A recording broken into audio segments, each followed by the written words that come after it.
Hello students, welcome to our channel vision Guru. So ఇవాళ మనం 10th class board ఎగ్జామ్స్కి సంబంధించి క్వశ్చన్ పేపర్లో ఉండేటువంటి లాస్ట్ క్వశ్చన్ నెంబర్ 30 నిబంధ్ గురించి డిస్కస్ చేసుకోబోతున్నాము. అయితే ఈరోజు మనం ఆ నిబంధలో కంప్యూటర్ గురించి మాట్లాడుకుంటామండి. అయితే ఈ నిబంధలో మనము కొన్ని ఇంపార్టెంట్ టాపిక్స్కి సంబంధించినవి ఆల్రెడీ నేను ఎక్స్ప్లెయిన్ చేసి వీడియోస్ అనేవి అప్లోడ్ చేస్తున్నాను. ఎవరైనా చూడని వాళ్ళు ఉంటే ఒకసారి ఛానల్లో ప్లేలిస్ట్ చెక్ చేయండి. లింక్స్ కూడా నేను డిస్క్రిప్షన్లో ఇవ్వడానికి ట్రై చేస్తాను. సో అయితే ఈరోజు మనం కంప్యూటర్ గురించి తెలుసుకుంటాము. ఫస్ట్ అయితే మనము ఏ టాపిక్ మీద నిబంధ రాసినా కూడా ఫస్ట్ ఇలా బాక్స్ అనేది డ్రా చేసుకొని రూపురేఖ అని హెడ్డింగ్ పెట్టి మనం రాయబోయేటువంటి సైడ్ హెడ్డింగ్స్ అన్నీ కూడా ఇందులో మనం చక్కగా రాసేసుకోవాలి. ఫస్ట్ ఇక్కడ చూద్దాం. ప్రస్తావన, ఆవిష్కార్ కా ఇతిహాస్, కంప్యూటర్ సే లాభ్, కంప్యూటర్ సే హాని, ఉపసంహార్. ఏం రాస్తున్నాం? ఫస్ట్ ఇంట్రడక్షన్ రాస్తాం, అసలు కంప్యూటర్ అంటే ఏంటి దాని గురించి. దాని తర్వాత దీన్ని ఎలా అంటే దీన్ని ఎవరు కనుగొన్నారు, ఎవరు దీన్ని ఇంట్రడ్యూస్ చేశారు ఫస్ట్ అనేది. దాని తర్వాత కంప్యూటర్ వల్ల లాభాలు నష్టాలు, లాస్ట్లో కన్క్లూజన్ రాస్తామన్నమాట. ఫస్ట్ ప్రస్తావన చూద్దాము. ఆధునిक युग को वैज्ञानिक युग के साथ साथ कंप्यूटर युग भी कहा जाता है. आजकल के वैज्ञानिक आविष्कारों में कंप्यूटर का विशेष महत्व है. ఇసే హిందీ మే సంగణక్ कहते हैं. అయితే చూడండి ఇక్కడ ఏం చెప్తున్నారు. ఇప్పుడు కంప్యూటర్ అనేది ఎక్కడ చూసినా మనం వాడుతున్నాము. ఇవాళ మనం చూసుకున్నట్లయితే ఎన్నో మనకి కొత్త కొత్త టెక్నాలజీస్ అనేవి వచ్చాయి, ఎన్నో కనిపెట్టారు కొత్తగా శాస్త్రవేత్తలందరూ కూడా. అలా కనిపెట్టిన వాటిల్లో ఈ కంప్యూటర్ అనేది చాలా ఇంపార్టెంట్ అయిపోయింది ఇప్పుడు ప్రతి ఒక్కరి లైఫ్లో కూడా.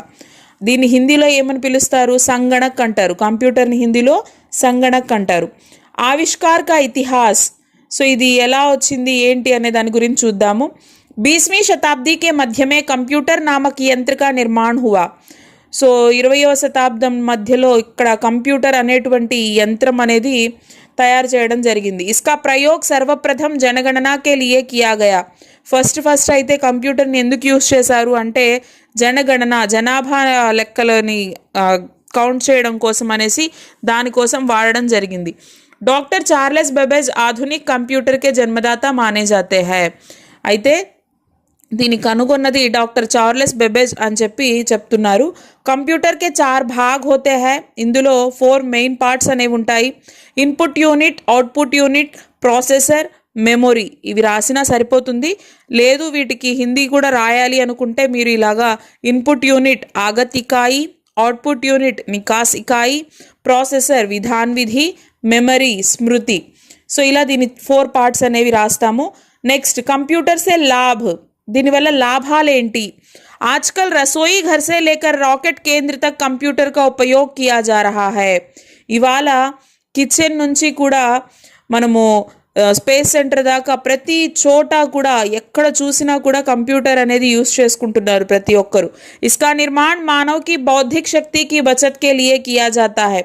మరి దీన్ని ఎందుకు యూజ్ చేసుకుంటున్నాము అని అంటే మనిషి మెదడుకి ఎక్కువ శ్రమ లేకుండా అన్ని పనులు త్వరగా కంప్లీట్ చేసుకోవడానికి దీన్ని వాడుతున్నారు. కంప్యూటర్ సే వేతనోं की गिनती, मुद्रण, जटिल बीमारियों की पहचान आदि कर सकते हैं.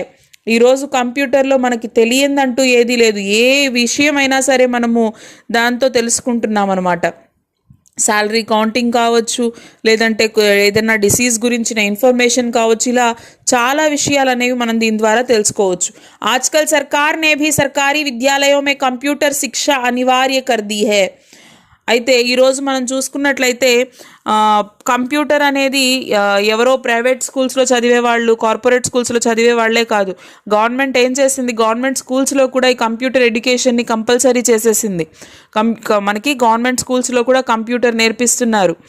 కంప్యూటర్ సే హాని. మరి దీనివల్ల నష్టాలేంటి? కంప్యూటర్ కా అధిక ప్రయోగ్ కర్నే సే ఆంఖో పర్ బురా అసర్ హోతా హై. అయితే ఎక్కువసేపు స్క్రీన్ టైం అనేది మనము ఎక్కువసేపు ఆ స్క్రీన్ అలా చూడడం వల్ల ఏమవుతుంది అంటే కళ్ళకి సంబంధించిన వ్యాధులు వచ్చేస్తాయి. ఆ సైట్ రావడం, కంటి చూపు మందగించడం ఇలాంటివి జరుగుతాయి అన్నమాట. యువా పీढ़ी ఇంటర్నెట్ చాటింగ్ మే అప్నా సమయ బర్బాద్ కర్ రహీ హై. లాభాలు ఎన్నున్నాయో నష్టాలు కూడా అన్నీ ఉంటాయండి, మనం తీసుకునే దాన్ని బట్టి ఉంటుంది.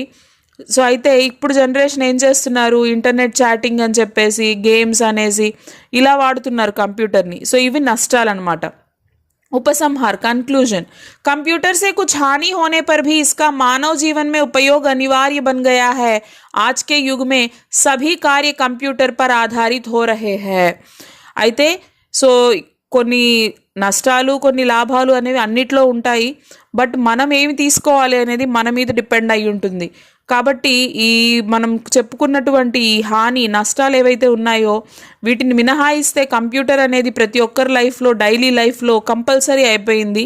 కాబట్టి వీటిని మనము మంచిగా యూస్ చేసుకోవాలి. ఎందుకంటే మన లైఫ్ అనేది దీని మీద డిపెండ్ అయి ఉంది. ప్రతి చిన్న పనికి దీన్ని వాడుతున్నాం కాబట్టి దీన్ని మనం ఎంతలో వాడాలో అంతలో వాడాలి. ఎందుకు అంటే మంచికి వాడుకోవాలి అని చెప్పేసి కన్క్లూజన్ ఇచ్చేసి మనం ఈ టాపిక్ రాస్తామన్నమాట. చూడండి, కంప్యూటర్ గురించి ఇచ్చినప్పుడు ఈ విధంగా రాస్తే సరిపోతుంది. ఇలా మనము చక్కగా స్పెల్లింగ్ మిస్టేక్స్ లేకుండా మంచి హ్యాండ్ రైటింగ్తో ప్రజెంట్ చేస్తే ఖచ్చితంగా 10 మార్క్స్ అనేవి గెయిన్ చేసుకోవచ్చు అనమాట. ఐ హోప్ మీ అందరికీ అర్థమైంది అనుకుంటున్నాను. దీనికి సంబంధించి మీకు ఏమైనా డౌట్స్ ఉన్నట్లయితే నా కామెంట్ సెక్షన్లో తెలియజేయండి. నేను తప్పకుండా రిప్లై ఇవ్వడానికి ట్రై చేస్తాను. ఎవరైనా ఫస్ట్ టైం ఛానల్ విజిట్ చేస్తున్నట్లయితే ఒకసారి ప్లేలిస్ట్ చెక్ చేయండి, ప్రీవియస్ వీడియోస్ చూడండి.